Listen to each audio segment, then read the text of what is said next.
Assalamualaikum warahmatullahi wabarakatuh. Alhamdulillah wassalatu wassalamu ala Rasulillah wa ala alihi washabbihi wa man tabi'a hudah. Asyhadu an la ilaha illallah wahdahu la syarikalah wa asyhadu anna Muhammadan abduhu wa rasuluhu la nabiyya ba'dah. Pemirsa Ibaska TV yang dirahmati Allah Subhanahu wa taala, bulan Ramadan yang penuh barakah ini alhamdulillah di siang hari ini saya kedatangan tamu yang luar biasa, yang istimewa yang mengunjungi pondok kita PPTQ Ibnu Abbas yang ada di Klaten.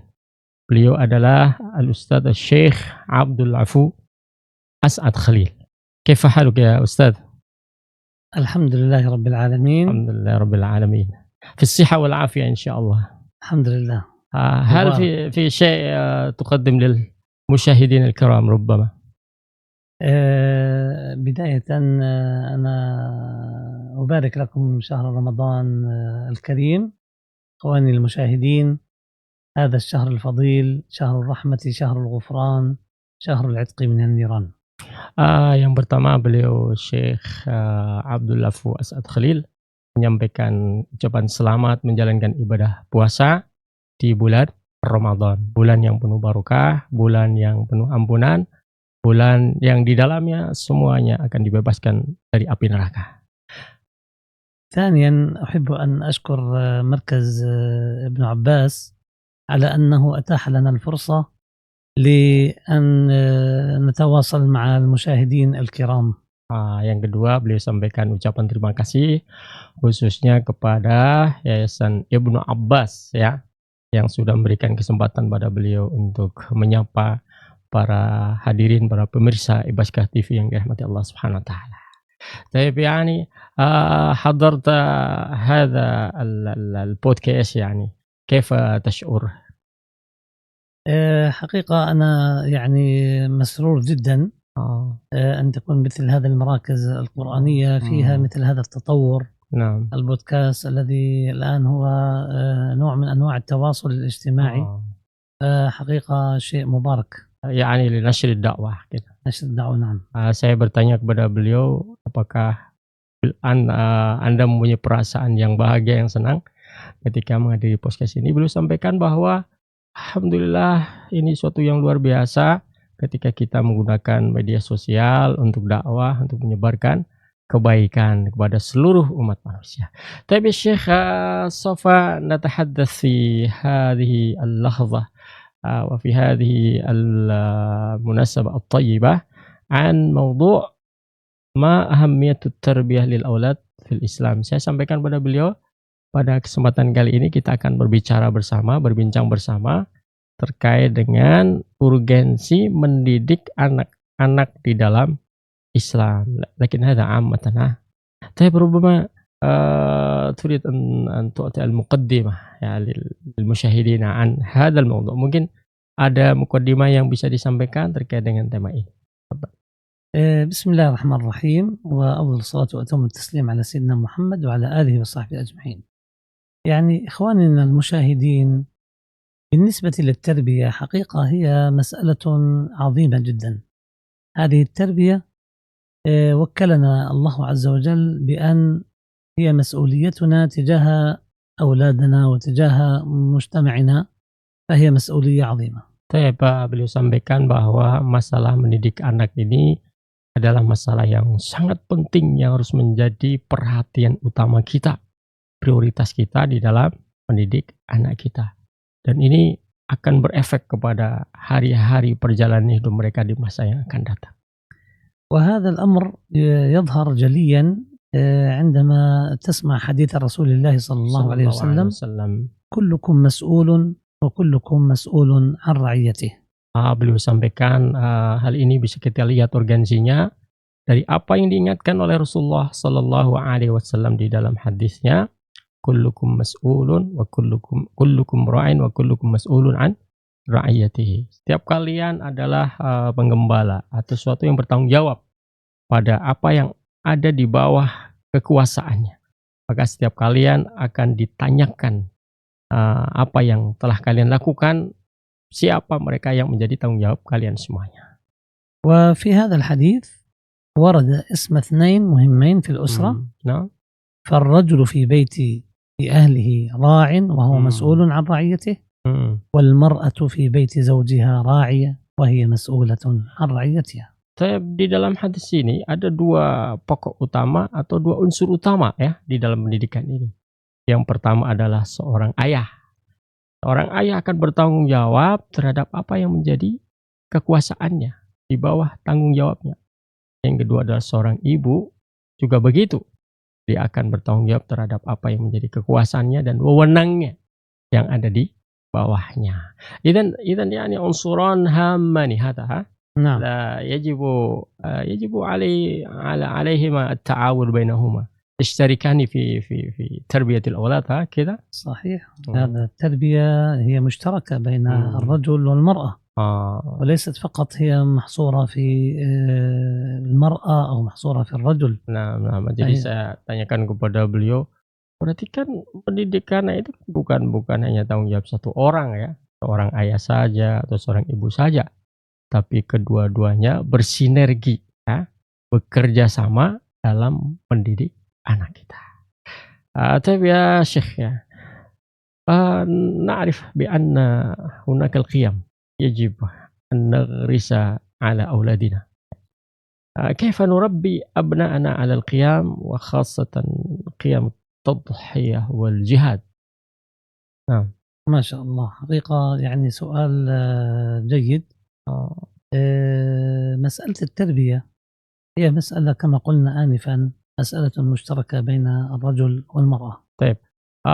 Saya tanyakan kepada beliau bahwa kita memang punya tanggung jawab ya untuk menanamkan nilai-nilai pada anak-anak yang kita didik ya. Saya tanyakan kepada beliau bagaimana caranya kita mendidik anak-anak kita agar memiliki nilai-nilai yang paten di dalam diri mereka, terutama masalah qimati tadhiyah wal jihad ya.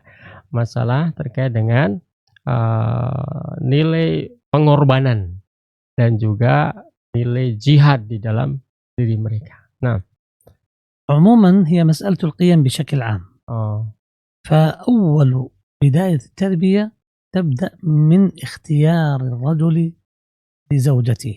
Memang secara umum ya, beliau sampaikan nilai-nilai yang ditanamkan itu secara global ya, belum masuk kepada intinya, tapi itu akan diawali ketika seorang laki-laki itu memilih siapa yang akan menjadi pasangan hidupnya. أخي المشاهد، مسألة اختيار الزوج لزوجته والزوجة لزوجها وضع الإسلام شروطا كثيرة حتى تبنى هذه الأسرة على القيم.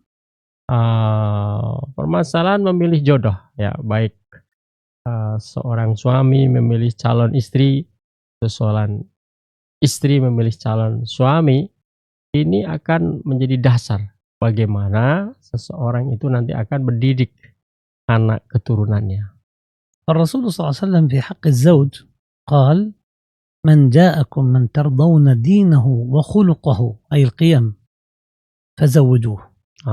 Beliau tegaskan satu hadis dari Rasulullah SAW ya, barang siapa yang datang kepada kalian untuk melamar putri kalian, sementara engkau lihat bahwa dalam dirinya ada agamanya yang baik, ada juga akhlaknya yang baik, maka segera jodohkan dia, segera restui dia. Itu ad-din wal khuluq. نعم. المبنى الأساسي الدين والخلق. ليس دين لوحده فصلاته يعني خاصة به، ولكن الخلق التعامل مع الزوج، التعامل مع الآخرين. إذن ليست فقط العبادة ya. نعم. Nuqtal. Jadi saya tanya ke beliau, berarti ada dua hal yang paling penting ya ketika akan memilih pasangan. Satu adalah agama, yang kedua adalah akhlak. Jadi bukannya agama saja, dia sholatnya bagus, Al-Qurannya bagus, tidak ya, tapi kedua juga harus dilihat yaitu akhlaknya. Jadi kan kita juga sering melihat ahyanan yani nara rajul yusalli wa ya'budullah subhanahu wa ta'ala wa yaqra'ul Qur'an lakin laysa 'indahu khuluq ya. نعم. لذلك حرص الإسلام أن يكون على دين وخلق. Nah, ya berarti tidak cukup orang itu dilihat dari agamanya ya, taatannya tidak, tapi ternyata faktor akhlaknya dan akhlak inilah yang akan menjadi nilai di dalam kehidupan. Nah, ورسولنا ذكر في حق المرأة hmm, قال صلى الله عليه وسلم sallallahu alaihi wasallam. تنكح المرأة لدينها ولجمالها ولمالها ولحسبها Hmm, فاظفر بذات الدين تربت Taribat. يدك. Rasulullah SAW juga menegaskan di dalam hadis beliau yang artinya seorang wanita itu dinikahi karena satu kecantikannya ya, atau kebagusan wajahnya, kemudian juga karena hartanya, kemudian juga karena keturunannya, dan yang terakhir adalah karena agamanya. Kemudian beliau Shallallahu Alaihi Wasallam tegaskan, maka pilihlah, fokuslah, prioritaskan mereka yang punya agama yang baik. Kenapa? Karena ketika seorang memfokuskan dalam agamanya, maka dia akan menjadi orang yang beruntung di masa depannya untuk keluarganya. Baik. والمسألة الثانية التي كطريقة تربية في القيم Hmm. لا تقل أهمية عن اختيار الزوج لزوجته والزوجة لزوجها Oh. ألا وهي التعليم بالقدوة. Poin yang kedua yang juga sangat penting ya. Selain kita juga berusaha untuk memilih pasangan yang baik, adalah yang kedua, القدوة. al-qudwah, yani seorang itu harus mampu menjadi teladan ya, teladan bagi keluarganya. ولذلك ونجيب على مسألة التضحية Hmm. والجهاد كيف يرى الولد والبنت ترى والدها وترى والدتها Hmm. كقدوة لها في التضحية Hmm. هنا تتربى على ذلك. Taib ya, jadi seorang ayah ketika dia menampilkan di depan anak-anak mereka, akan dilihat, disimpulkan oleh anak-anak mereka. Kalau ayah tersebut adalah tipe ayah yang suka berkorban ya, suka menolong, dia orang yang disiplin, maka dia akan disimpulkan oleh anak-anaknya sebagai seorang ayah, orang tua yang punya pengorbanan, nilai pengorbanan yang tinggi. فعندما يذهب الوالد إلى المسجد ويصطحب ابنه معه ويعطيه مالا ويقول له ضعه في الصندوق إنه رباه على قيمة التضحية والعطاء. Ketika seorang ayah misalkan mengajak anak kecilnya berjalan bersama, sholat di masjid secara berjamaah, kemudian seorang ayah tadi memberikan sedikit uang ya untuk dikasihkan atau disedekahkan di dalam kotak infak, maka sang anak yang kecil ini akan menyimpulkan, ayah saya ini orang yang dermawan, dia suka berkorban ya untuk kepentingan orang lain. وأيضا عندما تأتي المرأة لأولادها ولا تعطيهم كل شيء يطلبونه هذا الدلال الزائد هي أيضا تربيهم على الجهاد. Begitu juga seorang ibu ya, ketika dia melihat anaknya sering merengek-rengek, meminta segala sesuatu, tapi sang ibu ini tidak memberikannya semuanya. Sang ibu ini dengan cerdas, dengan bijak, dia memilih sesuatu yang bisa diberikan dan yang tidak bisa diberikan, yang bisa dipenuhi dan tidak dipenuhi. Maka anak ini akan menyimpulkan bahwa seorang ibu ini sedang mendidik anaknya. Untuk apa? Untuk memiliki jiwa nilai berjihad ya. Berjihad artinya apa? Bersungguh-sungguh menahan diri untuk tidak meluapkan semua keinginannya. نحن الآن في رمضان عندما نمتنع عن الطعام والشراب نستشعر مع إخواننا في كل مكان الإخوان الذين لا يجدون طعاما أو شرابا نشعر معهم فهذا جهاد.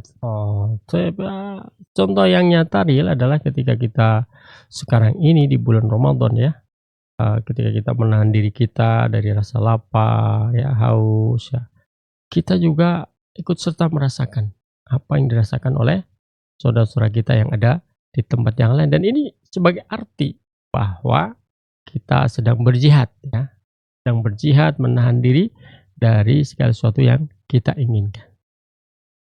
نعم.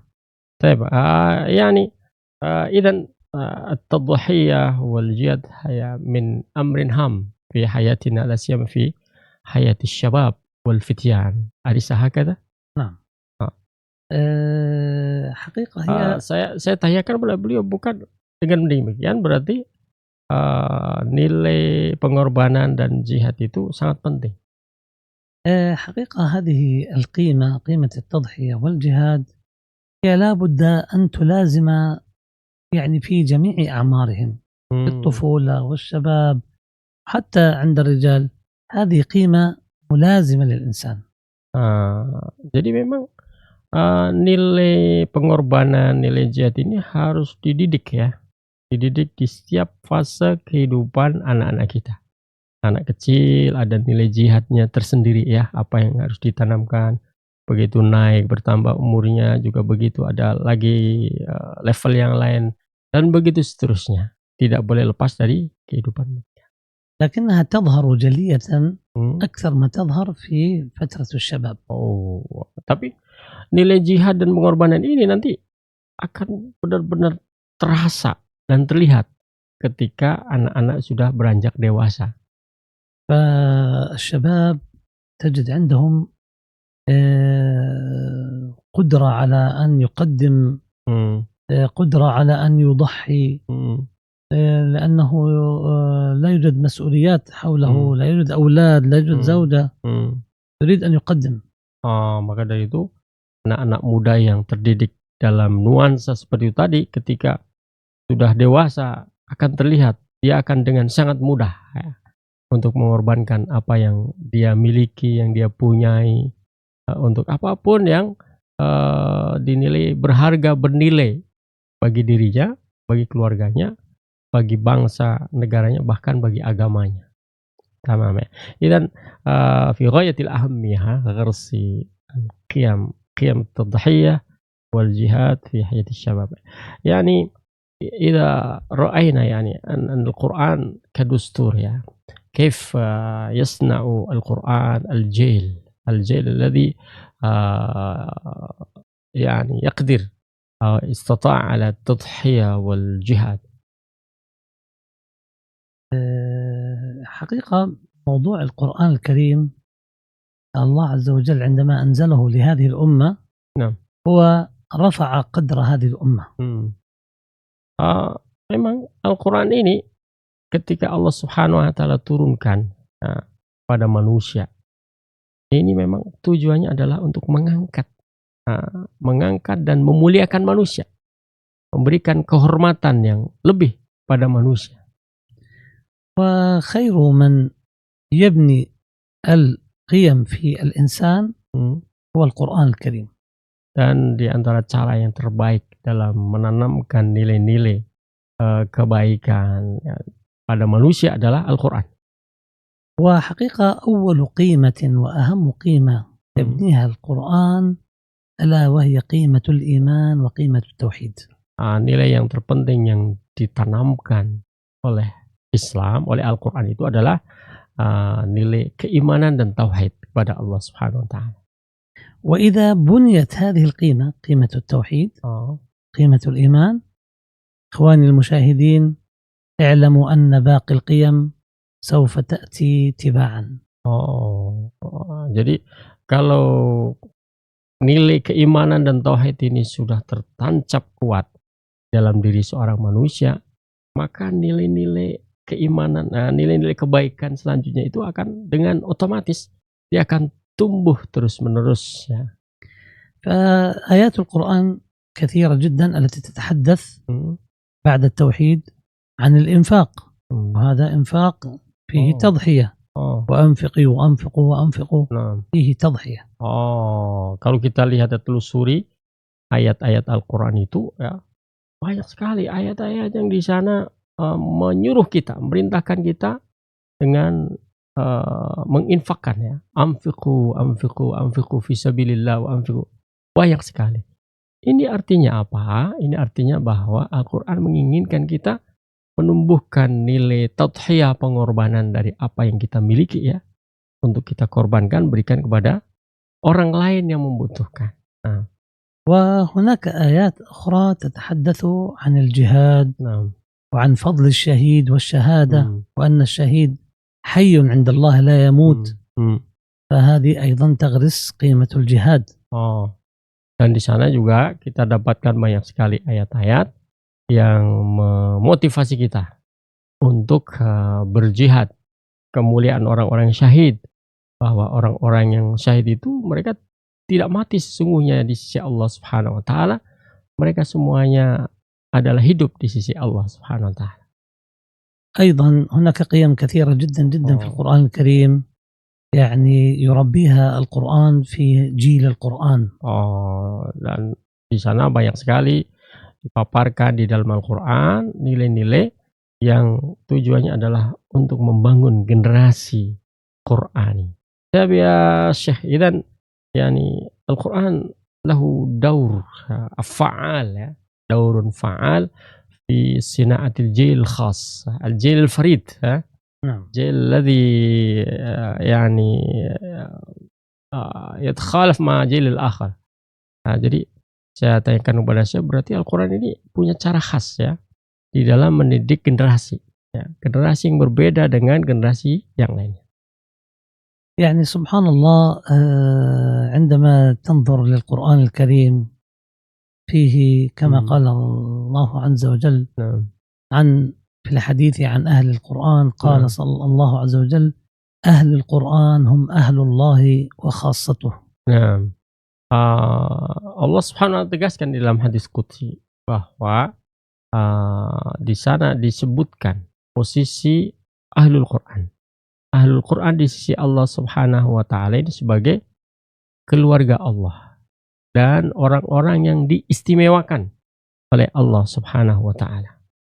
وانظروا إلى السيدة عائشة رضي الله عنها عندما وصفت عن الرسول صلى الله عليه وسلم كيف خلقه كانت تقول خلقه القرآن. Lihatlah apa yang dijawab oleh Sayyidah Aisyah radhiyallahu anha ketika ditanya oleh para sahabat-sahabat beliau, bagaimana akhlaknya Rasulullah? Maka Sayyidah Aisyah mengatakan akhlaknya adalah Al-Quran. ولذلك عندما يتمسك الجيل بالقرآن الكريم قراءة وحفظا وتطبيقا إنه جيل فريد. Oleh karena itu, ketika seorang pemuda generasi ya yang dia mempraktekkan apa yang diinginkan oleh Al-Quran ya, dia membaca Al-Quran, dia mentadaburi Al-Quran, dia mengamalkan Al-Quran ya, maka dia akan tumbuh sebagai generasi yang istimewa dibandingkan generasi yang lainnya. Jadi bukan hanya sekedar membaca, tapi membaca dan tadabburi. Bukan sekedar membaca mentadaburi, tapi juga mengamalkan. Nah, كيف لا وجيل الصحابة رضوان الله عليهم أصبحوا قادوا العالم بأخلاقهم وقيمهم. Bagaimana tidak, coba lihat dalam rentang sejarah kita lihat pada masa generasi sahabat, mereka lahir sebagai tokoh-tokoh yang hebat yang bisa memimpin dunia ya. Nah, طيب ربما نحتاج إلى التمثيل إلى الأمثلة الأمثلة كيف نربي أبناءنا في الإسلام ثم كيف واقعنا المعاصر وخاصة في فلسطين عن يعني غرس روح التضحية والجهاد على الأبناء. Nah, saya tanya pada beliau, sekarang kita butuh contoh nyata bagaimana menanamkan roh jiwa pengorbanan dan jiwa berjihad untuk generasi kita, khususnya di saat-saat sekarang, bagaimana prakteknya itu di anak-anak muda di Palestina. بداية حقيقة يعني نضرب لكم مثالا عن رسول الله صلى الله عليه وسلم هذا الرسول المربي الفاضل.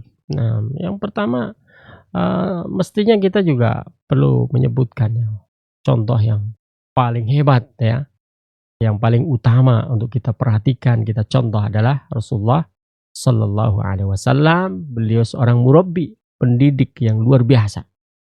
فذات يوم وجد ابن عباس غلام صغير Hmm. وحمله صلى الله عليه وسلم وأردفه على الدابة يعني ركبه خلفه. Suatu saat Rasulullah SAW itu beliau bertemu dengan Abdullah bin Abbas. Kita tahu Abdullah bin Abbas saat itu masih kecil ya, masih sangat muda, masih kecil. Kemudian Rasulullah angkat beliau dan dinaikkan ke tunggangannya. وبدأ بتربيته بتوجيهه بكلمات حقيقة كأنك تتكلم مع كبار. Maka mulailah Rasulullah SAW menyampaikan nasihat-nasihat. Tapi nasihat-nasihat tersebut sesungguhnya kalau kita dalami, disampaikan Rasulullah kepada Ibnu Abbas, itu adalah nasihat-nasihat yang mungkin levelnya itu disampaikan pada orang-orang yang sudah dewasa. Tapi tetap disampaikan oleh Rasulullah kepada Ibnu Abbas. ولذلك أخي المشاهد أختي المشاهدة إذا أردت أن توجهي ابنك وتتكلمي مع ابنك وتتكلم مع ابنك تكلم معهم كأنهم رجال أمامك.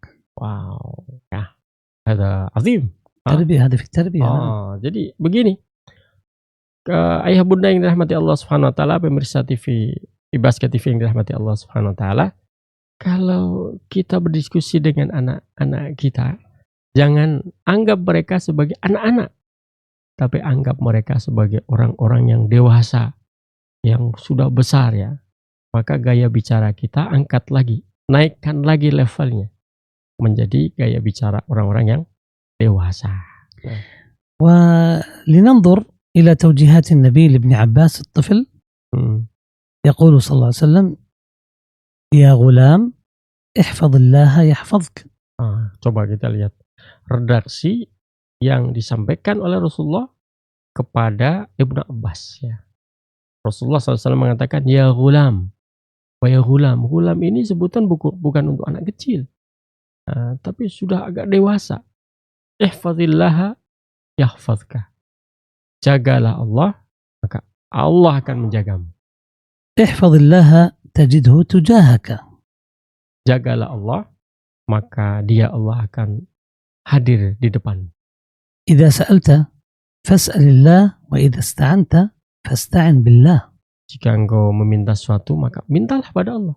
Dan jika ingin ditolong sesuatu, maka minta tolonglah kepada Allah Subhanahu wa taala.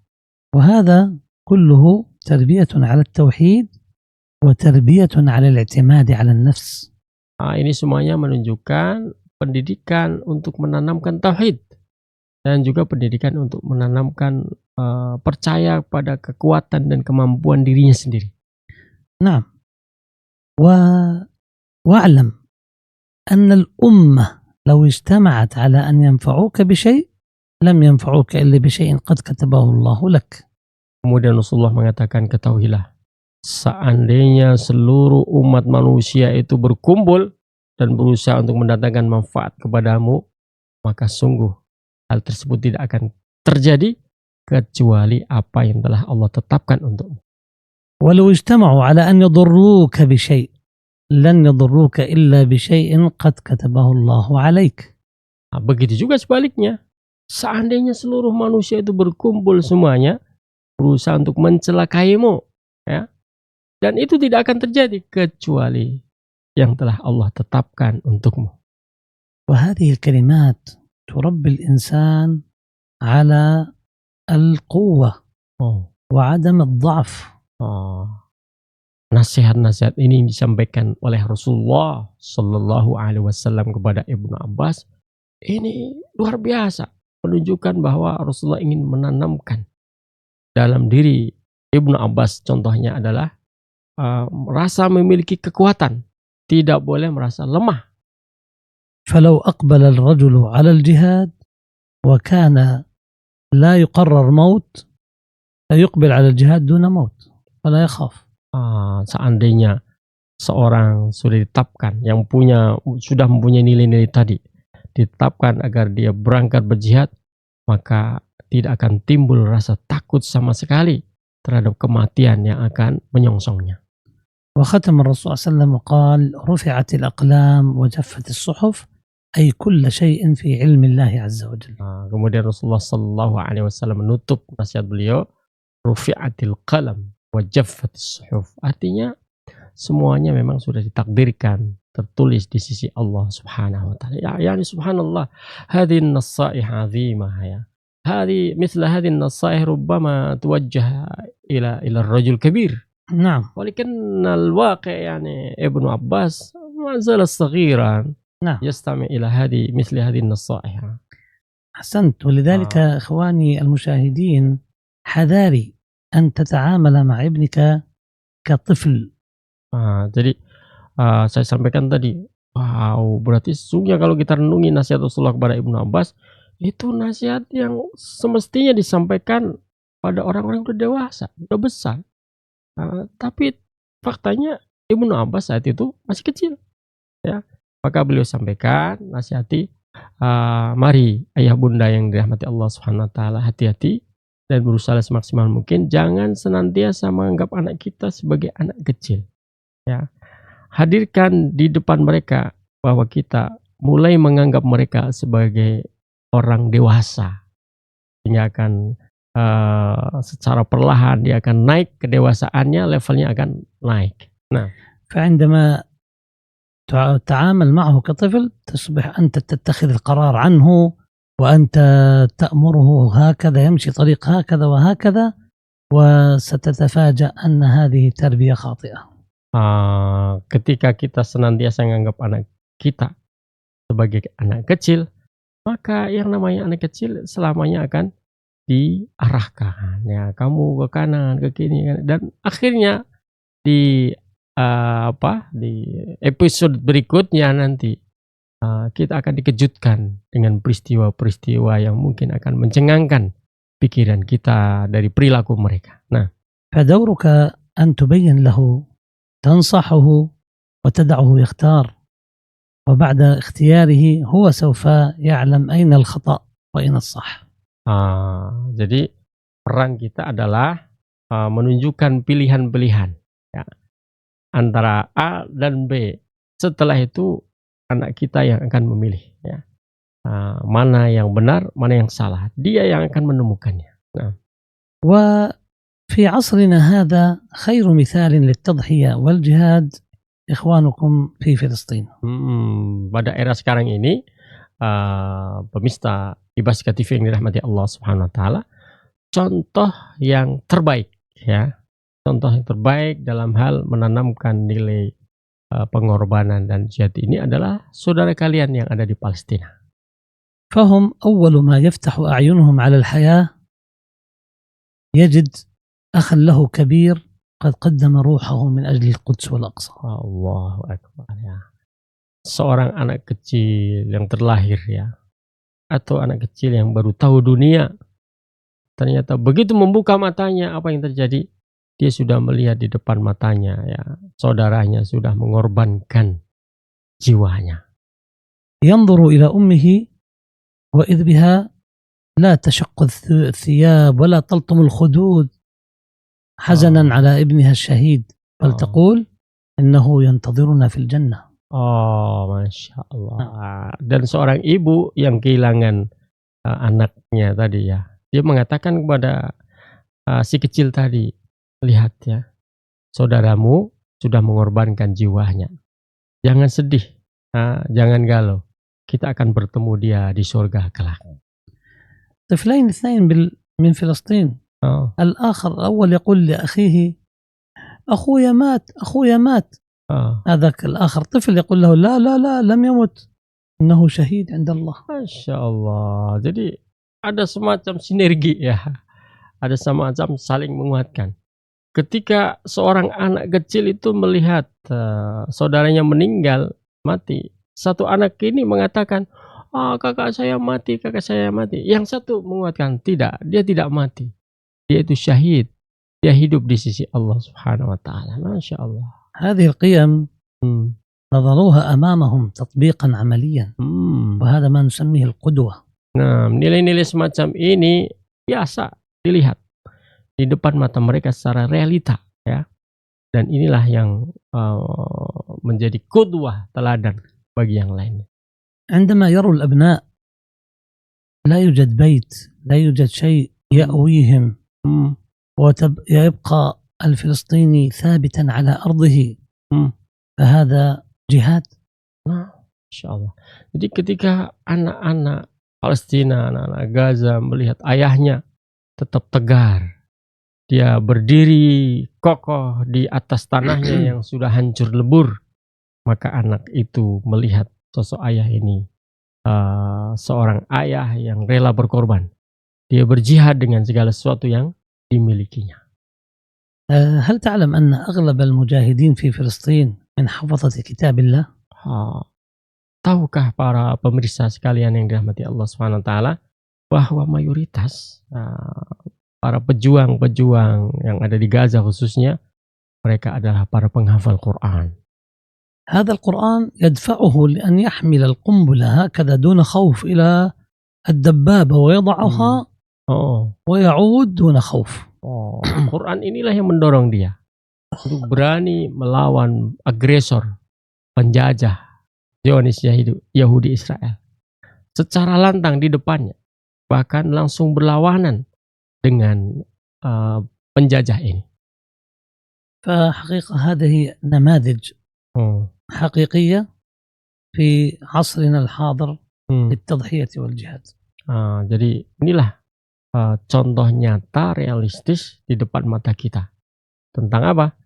Tentang menanamkan nilai-nilai jihad dan pengorbanan yang tidak bisa dibantah lagi. Nah, يعني نحن نتحدث عن غرس روح التضحية والجهاد للأبناء وكيف دور أولياء الأمور خاصة هم هؤلاء يعني أولياء أمور لمعهدنا العريق معهد ابن عباس في غرس حب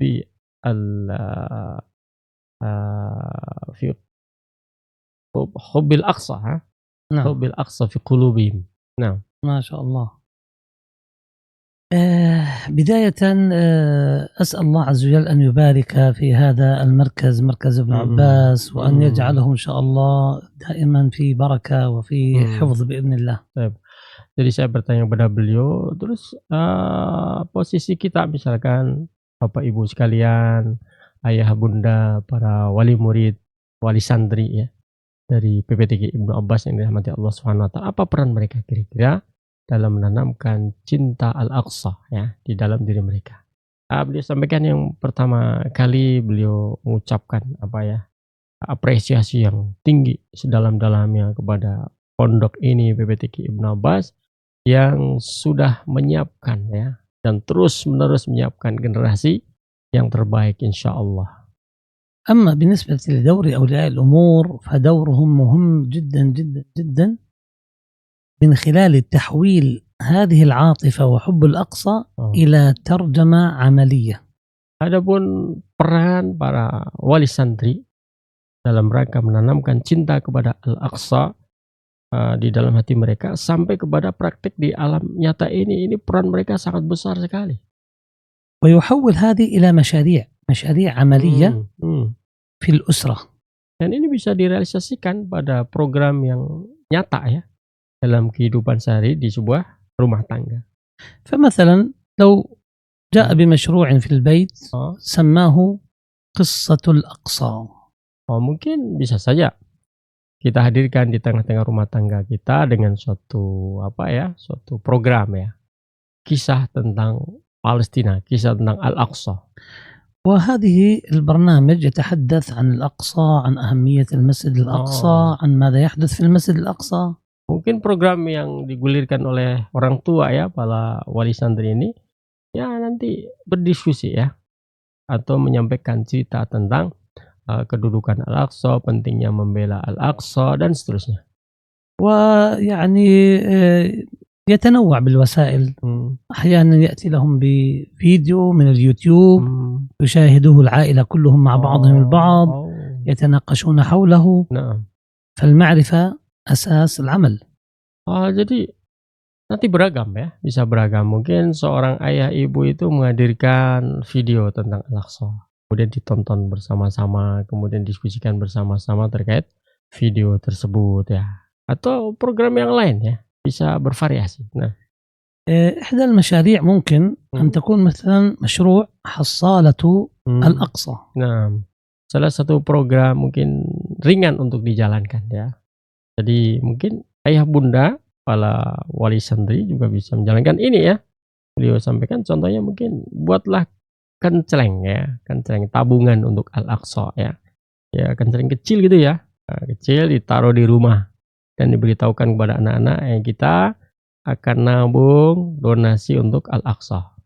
ويتفق مع الأولاد ويتفق مع الزوجة أن كل واحد منهم يأخذ شيئا من مصروفه ويضعه في هذه الحصالة. Kemudian buat kesepakatan antara suami dan istri, ayah dan bunda ya, sampaikan kepada anaknya, ayo kita donasi, sepilkan atau diambil sedikit dari uang jajan kalian ya, kemudian ditaruh di kenceleng Al-Aqsa tadi. ثم يأخذها عندما تمتلئ هو والعائلة كلهم يأخذونها إلى إحدى المؤسسات الخيرية التي تعتني بالخيرية لفلسطين. Kemudian kalau kenceleng itu sudah penuh ya, sudah cukup lah gitu ya. Nanti bisa diajak anak kita untuk membawa kenceleng tadi ya, didonasikan kepada lembaga kemanusiaan dan sosial.